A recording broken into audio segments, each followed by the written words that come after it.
Bismillahirrahmanirrahim. Assalamualaikum warahmatullahi wabarakatuh. Selamat pagi dan salam sejahtera untuk kita semua. Selamat bertemu kembali pada pelajaran biologi. Kali ini kita akan bahas sistem peredaran darah.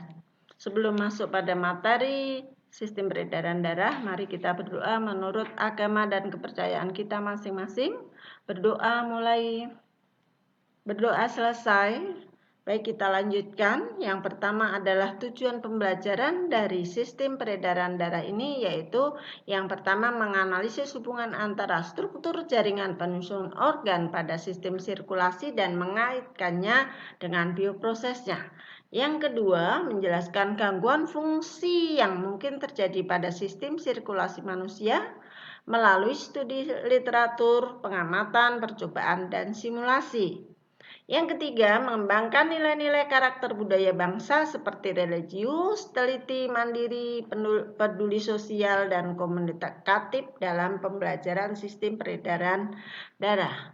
Selanjutnya, kompetensi dasarnya yang pertama adalah apa fungsi dari darah pada manusia, kemudian komponen apa saja sih yang terdapat di dalam darah, dan yang ketiga, bagaimana mekanisme peredaran darah pada tubuh manusia. Komponen dari sistem peredaran darah yang pertama adalah darah, kedua jantung, ketiga adalah pembuluh darah. Ini adalah gambar dari darah ya. Yang sebelah kiri itu adalah sel darah putih yang terdiri ada monosit, eosinophil, basofil, limfosit, dan neutrofil. Sedangkan ini adalah sel darah merah. Fungsi darah yang pertama mengangkut O2 dan CO2 dari alat pernapasan ke jaringan-jaringan di seluruh tubuh. Yang kedua mengangkut sari-sari makanan ke seluruh tubuh. Yang ketiga mengangkut sisa-sisa metabolisme ke alat ekskresi. Yang keempat mengedarkan hormon dari kelenjar hormon ke tempat-tempat yang membutuhkan. Komponen darah. Darah terdiri atas yang pertama adalah plasma darah. Ini jumlahnya 55% dari darah. Kemudian yang kedua adalah sel darah merah atau eritrosit yang jumlahnya adalah 45% dari darah. Kemudian yang ketiga sel darah putih atau leukosit, dan yang keempat adalah keping darah atau trombosit. Plasma darah atau cairan darah berfungsi yang pertama adalah mengatur tekanan osmosis darah sehingga dengan sendirinya jumlah darah dalam tubuh akan diatur. Kemudian yang kedua, membawa sari-sari makanan, sisa metabolisme, hasil ekskresi, dan beberapa gas. Kemudian kandungan dalam plasma darah ini yaitu ada garam, air, dan protein plasma. Air fungsinya sebagai pelarut bagi zat-zat lain. Kemudian garam yang terdiri atas natrium, kalium, kalsium, magnesium, klorida, dan bikarbonat yang berfungsi sebagai penyeimbang tekanan osmosis dan mempertahankan pH atau baper, meregulasi permeabilitas membran. Yang ketiga adalah protein plasma, berfungsi sebagai penyeimbang osmosis, kemudian berfungsi untuk pembekuan darah dan antibodi. Sel darah merah atau eritrosit berwarna merah kekuningan karena di dalamnya terdapat hemoglobin. Jadi warna merah pada eritrosit disebabkan karena adanya hemoglobin. Kemudian hemoglobin ini mengikat O2 dan berfungsi juga mengangkut O2 serta mengangkut CO2. Kemudian tempat pembentukan sel darah merah ini di epidotelium sumsum tulang. Dalam keadaan normal, eritrosit beredar selama 120 hari. Saat sel menua, membran sel rapuh dan pecah. Kemudian sel darah merah dihancurkan di limfa. Kemudian sel darah putih atau leukosit terdiri atas granulosit dan agranulosit. Nah, granulosit ini terdiri atas neutrofil, eosinofil, dan basofil yang hidupnya sekitar 12 jam dan dibentuk di dalam sumsum tulang. Sedangkan agranulosit terdiri atas limfosit yang umurnya 100 sampai 300 hari dibentuk di dalam sumsum tulang, dan monosit ini bisa hidup beberapa minggu atau beberapa bulan, dibentuk juga di dalam sumsum tulang. Fungsi dari sel darah putih membantu pertahanan tubuh terhadap infeksi yang masuk karena selain mampu bergerak amoeboid atau tidak mempunyai bentuk tetap, leukosit ini juga berfungsi sebagai fagositosis atau memangsa. Sel darah putih yang berfungsi melawan penyakit disebut dengan antibodi. Selanjutnya, keping darah atau trombosit berfungsi sebagai bagian sistem pertahanan, yaitu mengaktifkan mekanisme pembekuan darah. Proses atau urutan pembekuan darah, bila terjadi luka, trombosit rusak, kemudian tromboplastin atau trombokinase merupakan aktivator protrombin berubah menjadi enzim trombin yang bekerja sebagai enzim yang mengubah fibrinogen menjadi fibrin yang berupa benang-benang sehingga darah berhenti mengalir pada luka.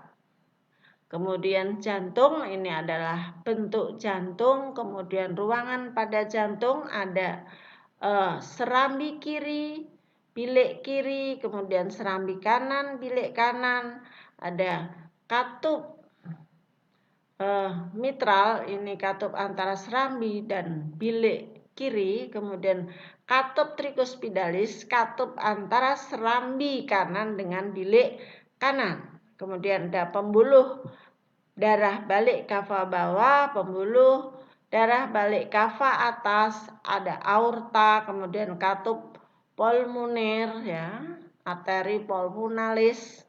Ini adalah bagian-bagian dari jantung. Selanjutnya, jantung terdiri atau terletak di rongga dada di atas diafragma. Diafragma ini adalah batas antara dada dengan perut. Kemudian jantung terbungkus atas selaput jantung yang disebut perikardium yang berlapis-lapis. Kemudian ruang jantung ada 4, yakni 2 serambi, yaitu serambi kanan dan serambi kiri, dan 2 bilik, yaitu bilik kanan dan bilik kiri. Fungsi dari serambi sebagai tempat lewatnya darah dari luar jantung ke bilik, kemudian sebagai pompa yang lemah sehingga membantu aliran darah dari serambi ke bilik. Kemudian fungsi bilik memberi tenaga yang mendorong darah menuju ke paru-paru dan sistem sirkulasi tubuh. Nah, siklus jantung yaitu pada periode relaksasi atau disebut diastol, yaitu jika serambi jantung menguncup dan bilik jantung mengembang. Sebaliknya pada periode kontraksi atau sistol, jika otot bilik jantung menguncup, darah di dalam bilik dipompa ke pembuluh nadi paru-paru ataupun ke aorta secara bersamaan. Selanjutnya ini adalah pembuluh darah yang terdiri atas pembuluh nadi atau arteri, pembuluh balik atau pembuluh vena, dan pembuluh kapiler. Pembuluh nadi atau arteri merupakan tempat keluarnya darah dari jantung. Kemudian pembuluh nadi besar atau disebut aorta, ini adalah pembuluh yang dilewati darah dari bilik kiri menuju ke seluruh tubuh. Kemudian pembuluh nadi paru-paru atau arteri pulmonalis, yaitu pembuluh yang dilewati darah dari bilik kanan menuju ke paru-paru, yaitu ini darah yang mengandung CO2. Kemudian pembuluh balik atau pembuluh vena merupakan tempat masuknya darah ke jantung. Vena cava superior yaitu membawa darah mengandung CO2 dari bagian atas tubuh ke serambi kanan jantung. Kemudian vena cava inferior yaitu membawa darah yang mengandung CO2 dari bagian bawah tubuh ke serambi kanan jantung. Dan vena cava pulmonalis yaitu membawa darah yang mengandung O2 dari paru-paru ke serambi jantung. Selanjutnya adalah pembuluh kapiler, merupakan pembuluh darah yang halus yang langsung berhubungan dengan sel-sel tubuh. Nah, pembuluh kapiler ini menghubungkan ujung pembuluh nadi yang terkecil atau arteriola dengan ujung pembuluh balik terkecil atau venula. Dalam pembuluh kapiler terjadi pertukaran oksigen dan karbon dioksida. Selanjutnya proses peredaran darah. Peredaran darah manusia terdiri atas merupakan peredaran darah tertutup, yang berarti peredaran darah di mana darah hanya beredar dari jantung ke pembuluh darah kemudian kembali ke jantung. Selanjutnya, peredaran darah manusia juga disebut peredaran darah ganda, yang artinya dalam satu kali peredarannya darah melalui jantung sebanyak 2 kali, yaitu pada peredaran darah kecil dan peredaran darah besar. Peredaran darah kecil yaitu darah dari jantung bilik kanan menuju nadi paru-paru, kemudian ke paru-paru, menuju pembuluh balik paru-paru, dan kembali ke jantung serambi kiri. Peredaran darah besar yaitu darah dari jantung bilik kiri menuju ke aorta, kemudian menuju ke pembuluh nadi, dari pembuluh nadi ke pembuluh kapiler, dan pembuluh balik atas dan pembuluh balik bawah, kemudian kembali ke jantung serambi kanan. Nah, ini proses peredaran darahnya ya. Bisa dilihat panah-panahnya. Yang merah ini adalah darah yang banyak mengandung O2, sedangkan yang hijau ini adalah darah yang mengandung CO2, yang biru ya maksud saya. Selanjutnya golongan darah. Berdasarkan komposisi agglutinogen dan agglutininnya, golongan darah pada manusia dibedakan jadi 4, yaitu golongan darah A, golongan darah B, golongan darah AB, dan golongan darah O. Nah, penggolongan darah ABO ini ditemukan oleh Karl Landsteiner pada 1868 sampai dengan 1943. Nah, agglutinogen ini merupakan protein yang berupa antigen yang terdapat pada permukaan eritrosit. Adapun agglutinin merupakan protein yang berupa antibodi yang terdapat pada plasma darah. Ada beberapa hal yang harus diperhatikan dalam transfusi darah, diantaranya jenis agglutinogen donor dan agglutinin resipien. Karena agglutinin mempunyai kemampuan mengumbalkan darah, maka apabila tidak cocok antara agglutinogen dan agglutininnya, maka darah resipien akan mengumpal dan ini sangat berbahaya. Selanjutnya, tugas pada bab ini yaitu cari penjelasan penyebab dan gejala dari kelainan penyakit pada sistem peredaran darah di bawah ini, yaitu anemia, thalassemia, hemofili, leukemia, hipertensi, koronariasis, dan varises.